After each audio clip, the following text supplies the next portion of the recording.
Hello everyone, welcome back to another mini vlog. Bypass Metro Cash and ক্যারির অপোজিটে এই আগুয়ান ব্যাঙ্কোয়েটে ছিল আমাদের একটা রিসেপশন পার্টির ইনভিটেশন। তাই সবাই মিলে সেজে গুজে চলে গেছিলাম এই আগুয়ান ব্যাঙ্কোয়েটে রিসেপশন পার্টি এনজয় করতে। এই যে মিষ্টি ব্রাইড আর তার সাথে আমাদের এই লুকস কেমন লাগছে আমাদেরকে কমেন্টে কিন্তু অবশ্যই জানাবেন। খাওয়া দাওয়া ছিল এলাহি। স্টার্টারে ছিল ভেজে চিজকর্ন বল, পনির টিক্কা, তার সাথে ছিল ননভেজটা কিন্তু দারুণ ছিল। এটা ছিল ফিশ আজওয়ান কাবাব, তার সাথে ছিল চিকেন শাসলিক, আর ছিল সাথে চায়ের লাইভ কাউন্টার। দারুণ কিন্তু ব্যাপারগুলো বেশ ভালো লেগেছিল। আর সাথে ছিল মোমোরও লাইভ কাউন্টার, তখনও অবধি মোমো রেডি হচ্ছে। আর বিয়েবাড়ি মানেই তো জমিয়ে খাওয়া দাওয়া, যাওয়া মানেই খাওয়া স্টার্ট।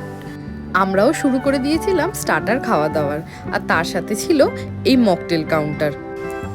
মেন কোর্সেও কিন্তু দারুণ ছিল, পনির কুলচা, বাটার নান, ডাল মাখানি, স্টিম রাইস, কেসার পোলাও, তার সাথে ছিল মিক্স ভেজ, আর এখানে ছিল মাটার পনির। এগুলো ছিল ভেজের কাউন্টারের দিকে। আর তার সাথে ননভেজ কাউন্টারে ছিল চিকেন রেজালা, দারুণ খেতে ছিল চিকেন রেজালাটা। তার সাথে মাটন কষা কিন্তু আলাদা করে আবার গরম করেও দিচ্ছিল। মাটন কষাটাও দারুণ ছিল খেতে। আর ভেটকির পাতুরি। স্যালাড কাউন্টারটা কি সুন্দর করে সাজানো দেখুন। স্যালাড কাউন্টারে রাখা ছিল রায়তা, স্যালাড, আর ওখানে ছিল ভিনিগারের মধ্যে পেঁয়াজ ভেজানো।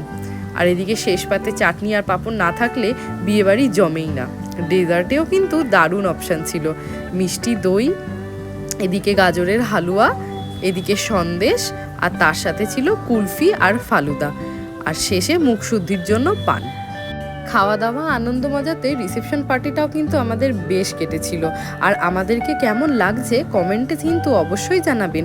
আর ব্লগটা ভালো লাগলে সাবস্ক্রাইব করে দেবেন। তাহলে আবার দেখা হবে, টাটা।